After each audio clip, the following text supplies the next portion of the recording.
Lost of human decency, fruit of the program. That folks who have deconstructed on some level, because I believe there's layers to deconstruction. That's just my humble opinion. I think deconstruction turns into that it starts off as one thing, and I think it turns into realizing that in every sector, you're going to realize that there's a level of BS about it, okay, as it pertains to it's still something to do with some type of fear, control, based energies. It's still something to it, okay?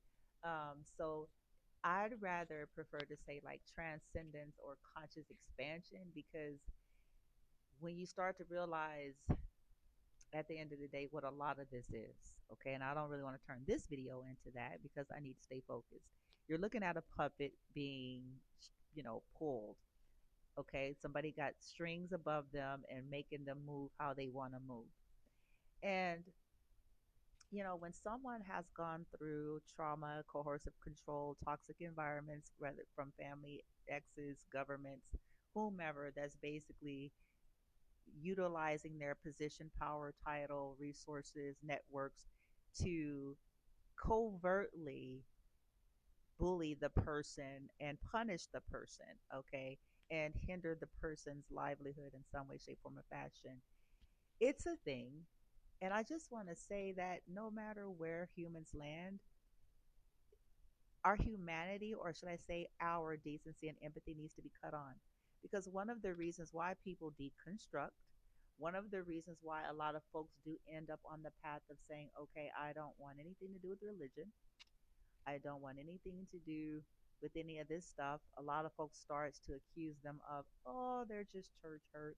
Oh, they're just dealing with, their generational curses. Oh, they're just a wayward, bad seed. And that's couldn't be further from the truth. Oftentimes, these folks are possibly more decent in their behavior towards themselves and others than you would think, than those who often are claiming to uphold those things. Now, here is where I'm going as to why the deconstruction really kickstarts and what reinforces it along the way.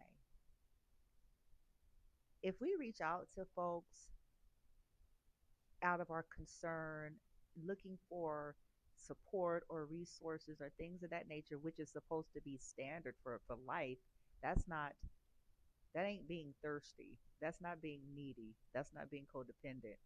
Funny thing is, the folks who say that the most have a whole network of folks that fluff them up. That's another video too.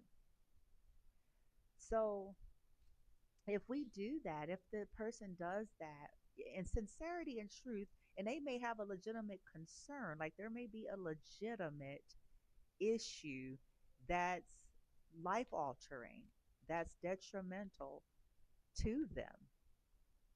The last thing they need from anybody is somebody wanting to get preachy and teachy, somebody wanted to send clips and sermons or sayings and gifs and all of that.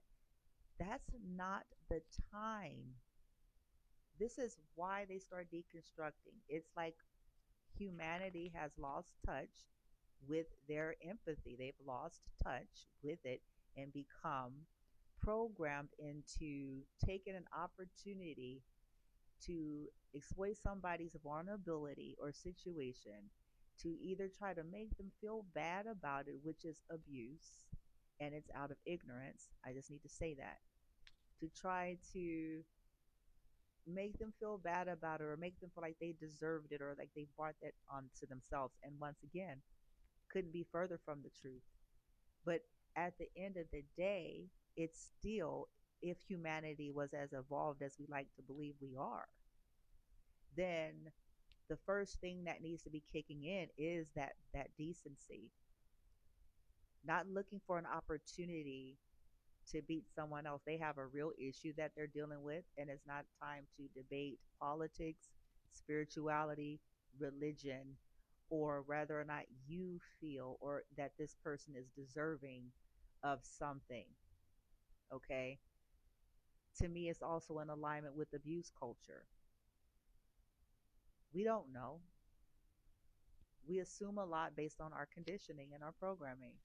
And if somebody is not on our path, then we assume that if they're going through something traumatic, that is because they're not on our path. And then often the truth is, it's been going on when they were even living the path that the people claim to be on better than them. It shouldn't be about that. So, any of you out there that ends up seeing this video, you see these controls, these puppet strings, wanting somebody to jump, roof, wanting somebody to jump for kibbles and bits, for scraps, and then punishing them, giving people preachy things and sermons and all of that. It's like we have a situation. Nobody, there's sayings that used to be out there, and I think some of these people even say it. Nobody cares about how much you know until they know how much you care. People regurgitate that statement, but they don't apply it often.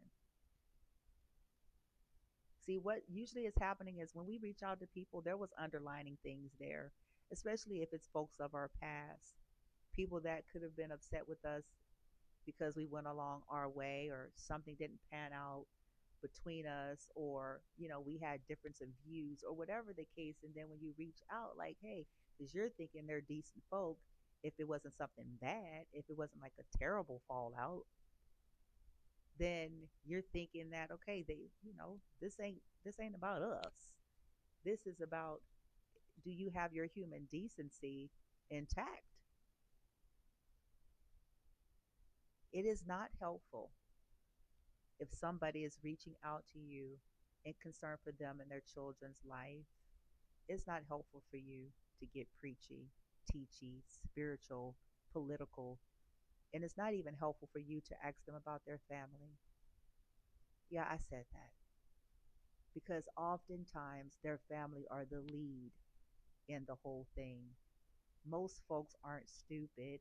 If they could get help from their families or so called families or any kind of healthy support that's not laced with a trap, they would. So they're calling you, obviously, for a reason, or they're reaching out to a resource for a reason. Our system needs an overhaul, big time. Think about it.